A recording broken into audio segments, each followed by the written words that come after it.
반갑습니다. 여러분, 프로토 교수입니다. 스포츠 모든 경기를 매일 분석 및 조합 픽 공유 중에 있습니다.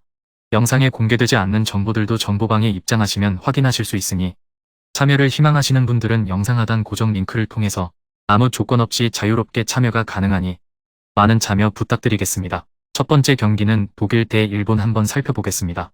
6월 2연전에서 폴란드, 콜롬비아를 상대로 무득점 연패에 그친 독일의 충격은 더욱 커졌습니다. 기대 이하의 경기가 계속되면서 한지 플릭 감독의 리더십에도 의문 부호가 붙을 수밖에 없는 상황. 이번 경기를 통해 어떻게든 결과를 내야 한다는 부담감이 상당할 수밖에 없는 여건이라 할 수 있습니다. 일본은 유럽 무대에서 활약하는 주전들이 합류한 가운데 이번 경기에서 어느 정도의 힘을 보여줄지가 관건으로 꼽힙니다. 세대 교체 과정을 밟고 있으나 그동안 유럽에서 경험을 쌓아온 선수들의 역량은 충분히 주목할 만한 단계라고 할 수 있습니다. 전술적 완성도뿐만 아니라 조직력에서도 불안감을 드러냈던 독일이라는 점에서 이번 경기에서 제대로 된 경기력을 보여줄지에 대한 우려는 상당합니다. 오히려 독일 스타일에 익숙한 일본이 밀리지 않는 모습을 드러낸다면 독일은 더욱 당황하는 흐름으로 갈 수도 있습니다. 의외의 결과를 충분히 그려볼 만한 승부라 할 수 있습니다. 두 번째 경기는 미국 대 우즈베키스탄 한번 살펴보겠습니다. 아시아팀과 2연전을 치르는 미국입니다.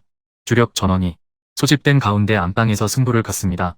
골드컵에서 파나마의 덜미를 잡히는 굴욕을 당하면서 다시금 실망감을 안긴 가운데 이번 경기에서는 분위기를 반등시켜야 한다는 부담감이 그만큼 커질 수밖에 없게 된 상황입니다.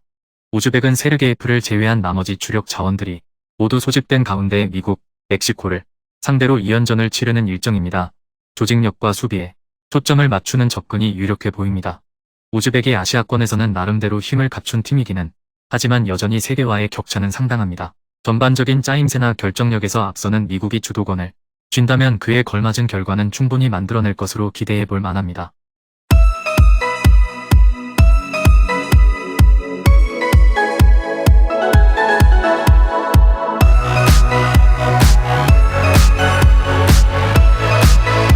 세 번째 경기는 멕시코 대 호주 한번 살펴보겠습니다.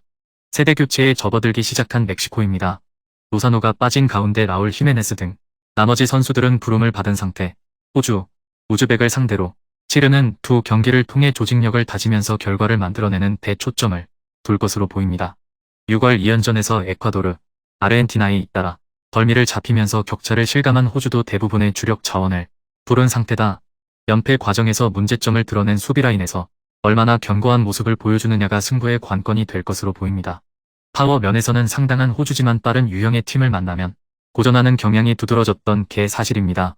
스피드와 개인기를 갖춘 멕시코는 호주 입장에서 분명 부담스러운 상대가 될 수밖에 없습니다. 멕시코가 격차를 벌리면서 무난하게 승리하는 과정을 밟을 것입니다. 네 번째 경기는 마이애미 대 캔자스시티 한번 살펴보겠습니다. 마이애미는 메시가 또 활약을 하면서 홈에서 극강이었던 LAFC도 잡아내는 모습 캔자스시티를 상대로도 상당히 전력에서 우위를 잡고 있는 상황이고 점유율 기반의 축구를 하는 상대에게는 바르셀로나 삼총사의 활약을 중심으로 중앙 주도권 싸움에서 웬만하면 지지는 않는 편입니다.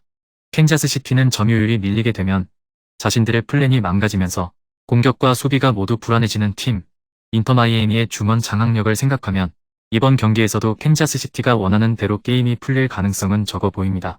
인터마이애미의 승리를 기대하는 경기입니다. 캔자스시티가 점유율을 잃는 경우에는 경기력 자체를 신뢰할 수 없는 상태입니다.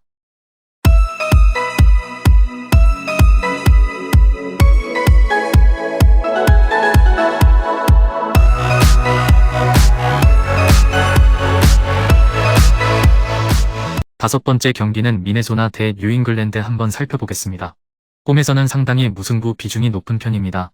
속공 상황에서는 공간을 넓게 확보하면서 승리로 이어지는 경우가 작기는 하고 지공 상황에서는 결정력을 발휘하지는 못하고 있는 편입니다.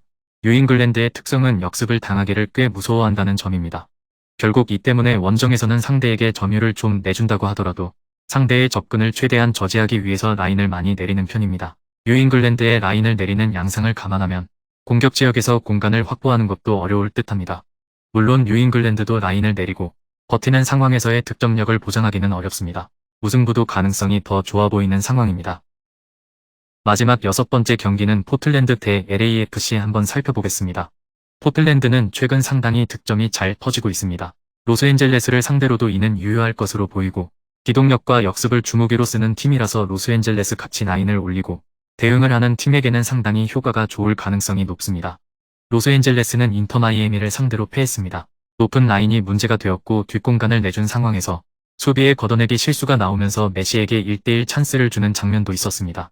홈이든 원정이든 자신들이 주도하는 스타일로 대응하는 편입니다. 상대의 역습을 제어하는 데에 로스앤젤레스의 높은 라인은 방해가 될 가능성이 높습니다. 그러나 포틀랜드도 상대에게 점유율을 내주는 대가는 치러야 할 것입니다.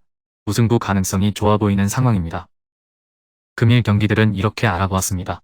좀 더 다양하고 많은 정보를 원하시는 분들은 영상 하단 댓글에 링크 클릭 후 문의하시면 아무런 조건 없이 정보방 입장 가능하니 입장하셔서 정보 받아보시길 바라겠습니다. 그리고 영상에서 리뷰하지 않은 디테일한 정보와 조합픽은 매일 교수 정보방에서 공유하고 있으니 꼭 참여해보시길 권장드리며 이번 영상은 여기까지 하겠습니다. 시청해주셔서 감사드리며 늘 여러분들의 건승을 기원합니다. 감사합니다.